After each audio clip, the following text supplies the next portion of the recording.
This is Tom Lee, editor-in-chief of NEJM Catalyst, and we're talking today with Brian Granulotti, the president and CEO of Atlantic Health System, an evolving, high-performing health system in northern New Jersey.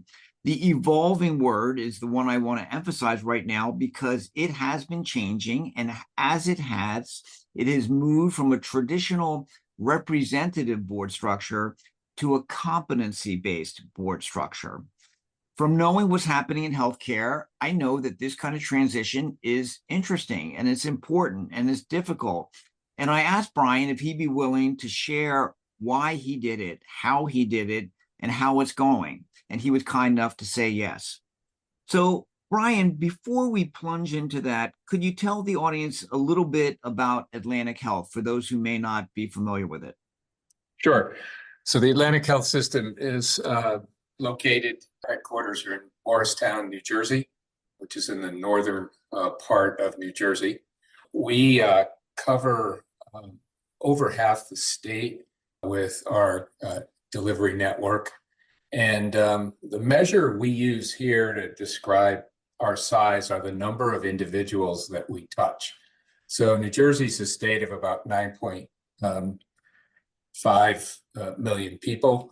And our markets comprise a little over half of that, so around 5 million. And of those 5 million people that we have an opportunity to serve, last year we served about 1.1 million of those people, meaning that they were touched in some way, shape, or form in our network for healthcare services. So that's how we look at it. We're a combination of hospitals. We've got a lot of ambulatory centers located throughout the region. And most importantly, we have a large network of physicians and also some other healthcare providers on the physician side of things that take a variety of different forms. We've got an organized medical group with about 1,500 or so providers in it. And then we've got a variety of other models. So our focus is really keeping our communities healthy.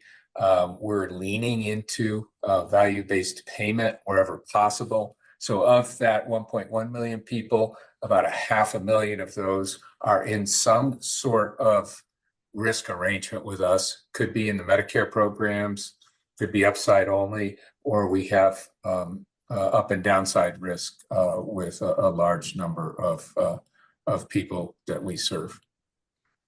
Well, I know that as Atlantic Health has grown, you became increasingly aware that its governance model had to change. Can you elaborate on that?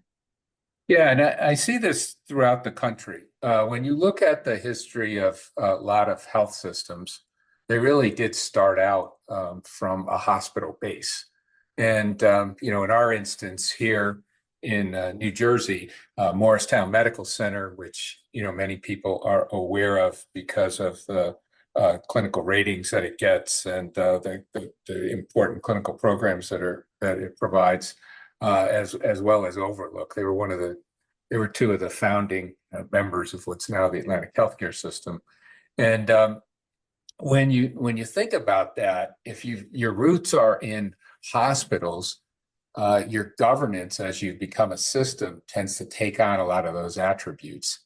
And when you think about a hospital, and I've been in this for a long time, since the late 70s, and you looked at hospital boards, and I had an opportunity to sit in a lot of those board meetings early on in my career, you see that they typically were community leaders in those markets. They might be a handful of large business leaders there.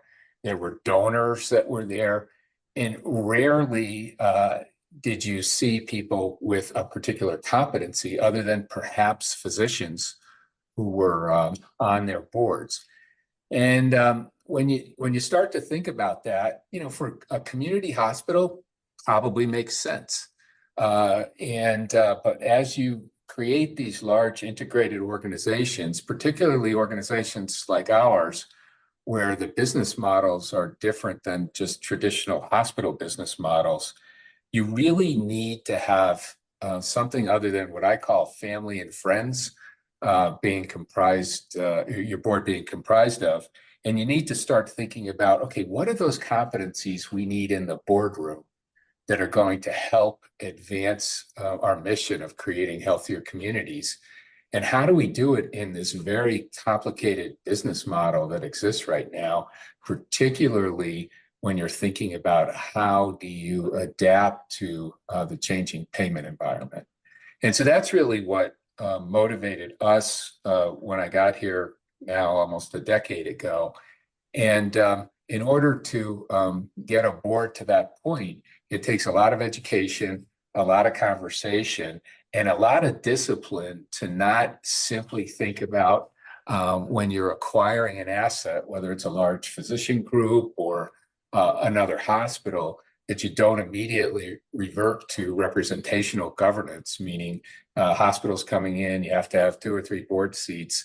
But if you're going to do that, it needs to be driven by the competencies that we need at the board table. And so that really is what started all of this. And we're very disciplined now. We have a great governance process here in order to, one, identify those competencies and then actually recruit specifically into them. Well, listening to you, it becomes painfully aware to me that most representative boards where they add people as they bring in new entities, those new board members are coming to the table to play defense, to make sure nothing that would really upset their colleagues happened. So I know that folks realize that doesn't work so well in the era we have, and competency-based boards is the right direction, but they don't know how to get there. Can you tell us, what does a competency-based board look like? What are the competencies you felt like you needed? Yeah, I think that's the easy part, identifying the competencies. The tougher part is how do you transition into that over a period of time? And then most importantly, how do you, when you're bringing somebody into the organization or a hospital or a large physician group, how do you meet their needs that they have to protect potentially their future here? But you do it in the context of competencies rather than simply certain people that come over just because. So let's talk about that. So the biggest challenge at the beginning of this is to, particularly when you enter as a new CEO, is to convince the board that we can do better as it relates to governance if we start to think about having people who are participating in governance that have a variety of experiences that would help really move forward our mission of creating healthier communities and doing it in a complex, as I said, business environment. And so you've got to have a governance committee that really wants to take that on, because this has to be governance driven. CEOs can certainly be the catalyst for that. We can certainly participate, but ultimately this has to be adopted by the board, and the governance process is right. So a lot of education has to go into the why behind what you're proposing to do. Then the next challenge is, and you always get this question, is, okay, so how do you determine who's got what competencies today? And it's a funny kind of question, but it means a lot. So I'll tell you a little bit about our story here at Atlantic. A couple members of our leadership team and I sat down and said, okay, what are the competencies that we need on the board? And so if you start to think about this, first and foremost, it's quality, right? We've got to make sure that whatever we're doing is of the highest quality. We've got to think about access to care, and how do we move through that, particularly as it relates to the variety of insurance or payment challenges that we have and opportunities that we have. We've got to think about the fact that we are predominantly in New Jersey, And we need to have a competency of advocacy, particularly as it relates to New Jersey. And then as we think about the challenges that we have moving forward, we've got to have folks that understand the payment systems, particularly as it relates to the federal government, but also as it relates to the commercial markets. And then when you start to continue on this journey, you need folks that have M&A experience. You need folks that have population health experience, people that have a national perspective, so you can kind of move out of just your microclimate and think about how things are happening and where the trends are going. And so you end up with 10 or 12 of these different competencies. Then the next challenge is to look at your existing roster of board members and rate their competencies. So there's two ways to do that. It can be self-administered, or if you've got enough chutzpah, you can take a stab at it yourself, set it up in a way that says, this is my best guess. And do you agree with this or not? Which is the step that we took here at Atlantic, and it worked out quite well. And then, so as you start to think about this going forward, you don't clean the deck, you don't clean the slate. You take opportunities when vacancies come up, because hopefully most boards today have term limits, that they have terms that people serve, and that there's an annual process that occurs that asks people whether they want to continue to do that service. And then in more advanced systems, the governance committee evaluating whether or not people are as engaged enough. Simple things like showing up at meetings, participating in committees, et cetera. So you look at the opportunities when people are terming out or they no longer want to be on the board. And then you say, okay, we need 2 or 3 of these competencies that are not being served today. And then we figure out how to go out and get them. The challenge then is, well, how do you do that? Because historically, as I used the phrase earlier, family and friends, that's usually how it happens. Do you know somebody is the question that the governance committee either asks itself as a committee or asks the broader board. And that's how you end up getting relationships. We chose to take a different approach here. We hired a recruiting firm to recruit for unpaid board positions. And we did it with a particular competency in mind. And I was very pleased at the results that we got, and the fact that we had, a significant interest, not just from folks who are from New Jersey, but could be from other parts of the country. And so when you look at our board today, we've got people, somebody from Virginia who's got significant experience in government funded healthcare. We've got somebody a couple people from New York. One is a faculty member at a healthcare administration program, and the other is somebody who has significant experience in community engagement. I can go down the list to show what we've really been able to create here at Atlantic, because we're looking at things differently. So hopefully that gives people a sense of the complexity of doing this, the courage it takes for boards to undertake this, and kind of an interesting process that we use to both get competencies identified for our existing group of trustees, and then the discipline we have whenever we're going through replacing them because of term limits. And then the bigger challenge is when you do an acquisition, how do you perhaps commit a certain amount of seats to an incoming organization if you need to do that. But then those seats need to go through our governance process, and those individuals that are being proposed need to fit into that competency, or we have to keep going through the list. And so far that's been received, not always well, but it's been received, and then ultimately it's been understood, and people really begin to see the merits of doing it this way. Well, your comments on how to manage the transition were really helpful, because when I think about asking people to step down from a board, it gave me chest pressure imagining it. So it sounds like you were able to manage it over time without too much personal pain. But then you bring up the new organizations coming in, and one of the needs is trust. And they do want those 2 board seats. That's been my experience, certainly. So how are you managing that as you grow? Yeah, well, the first thing that we work really hard at doing is to try to understand the why behind that. Because that's the reflex all the time that people exert is, okay, so, and the classic is a merger of equals. I've never actually seen one, you know. I think it's something that gets created as a construct, but by the time the lawyers get done with this, I'm not sure it always looks equal.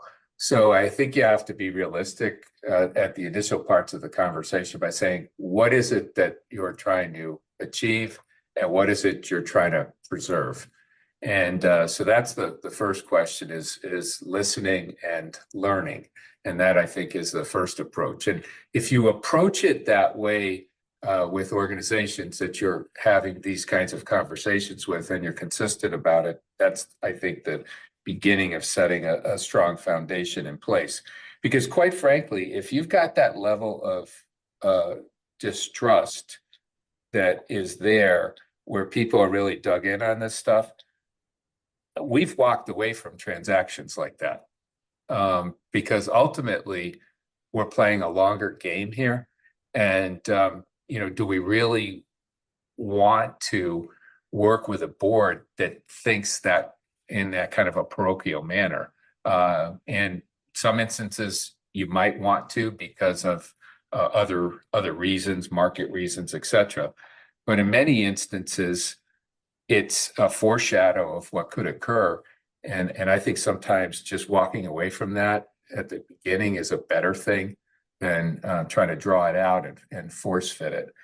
So once you have those kinds of hard conversations and your process moves forward, and then when you get to understanding if there is an importance there of a particular number of board seats going to the entity that's joining the organization, then you have to be very judicious about the proportionality of that. Because, the larger, if you think again about the genesis, this being a lot of hospitals, models for this, those boards were huge. I remember when I first entered into this field, I was stunned at the number of board members that were on a particular hospital board, for example. And now what we're trying to do so that we can get a better performance overall is really drive down the number of seats. And it's more like corporate boards that you see right now in different industries. So then you have to look at it proportionately, and what might be a request for 4 or 5 really doesn't fit, and maybe it becomes 1 or 2. And then the last thing that you do is to make sure that you're socializing with the other entity that you're speaking with, or the group that you're speaking with, to talk about what those competencies are and who on their board might fill a particular competency or 2 that we're looking for. And that actually has worked quite well, because what it creates, particularly on the entity that's joining your organization, it creates an understanding that this truly is a competency-based board, that there may be somebody on that board or some people on that board that fit these competencies quite well. And so it's a 2-for. Basically, you're getting individual folks joining from entities that are coming in, but you're also getting somebody that's going to fill a competency.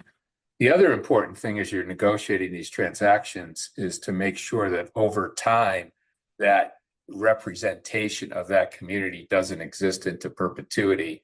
And it may be for a joint investment period or something like that that you're creating, and then it goes away and the normal governance process takes over.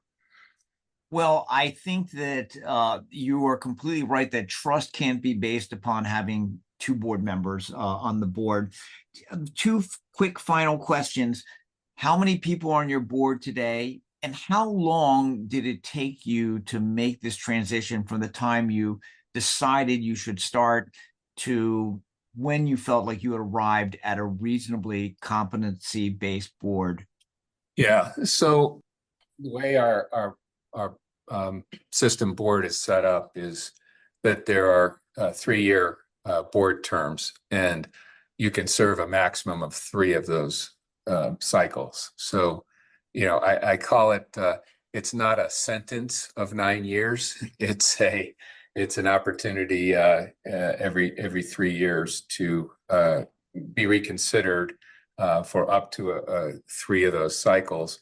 But every year there's an active conversation with each of the board members that the governance committee has about whether or not they want to continue to do this, or if there's opportunities that they can engage more if they're willing to do that. So that's just generally a condition that I think needs to exist in order for this to work. And I'm still stunned at how many healthcare organizations don't have that discipline or don't have terms associated with it. As it relates to our board, we've got about 15 or so board members generally at a time. And when we first did this, it took about 3 or 4 years to really have this get legs and begin to be put into use. And then it probably took another 3 years to really have it set in to a point now where this is a normal conversation in our board and a normal conversation at the governance level. It's always competency first. So it's like any new habit that you have to create. It's got to prove that it's worth the effort. And then I think once it's proven, that habit then becomes the way you do business. And that's really where we are today. Well, Brian, it is impressive. It is important. And I am so glad that you have hung in there and made the progress you've made. And really am grateful for your sharing it in such granular detail with the rest of our colleagues out there. I'm sure we'll be checking in with you again on other great things Atlantic Health is doing. But thank you so much for today. That's great. And if I could make one last pitch. In these not-for-profit healthcare systems, governance matters. And I think it's critically important to get this right, because those of us that are CEOs and other leaders in these, ultimately we're hired and we're at the will of the board. And I really think that in order to have these systems be very effective in serving their communities, however broad they might be, because there are health systems that serve half the country today. But whether you're a regional system or you're a national system, governance matters, and I think it's really important for boards to wrestle with these issues. So thanks for taking this on as a topic. Well, I would make the wild guess that a competency-based board governance matters more than a representative board governance in terms of being a force for good. So thank you again, and I'm sure we'll be checking back with you in future years.